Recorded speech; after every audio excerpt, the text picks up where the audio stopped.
Au Tchad, l'opération Askanit, lancée par le président de la République Mahamat Idriss Déby pour venger les soldats tchadiens victimes d'une attaque surprise de Boko Haram fin octobre 2024, se poursuit activement dans les îles du lac Tchad.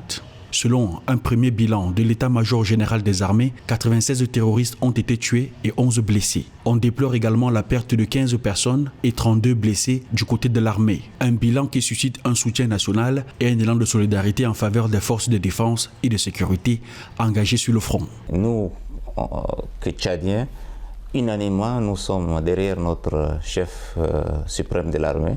Pas dans le contexte politique ou bien religieux ou tout ça. Nous sommes tous des Tchadiens derrière un chef.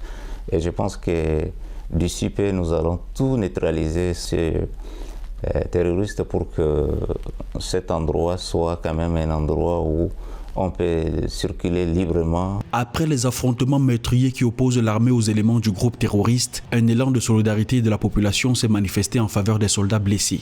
Des soutiens financiers et matériels sont offerts par les populations à l'état-major des armées. Pour certains acteurs politiques, les pays de la région du lac Tchad doivent mutualiser davantage leurs efforts pour éradiquer le phénomène afin de faciliter les échanges commerciaux transfrontaliers. Je pense que les pays voisins ont connu ce problème plus que nous et nos forces de défense et de sécurité, le Tchad a été toujours de leur côté.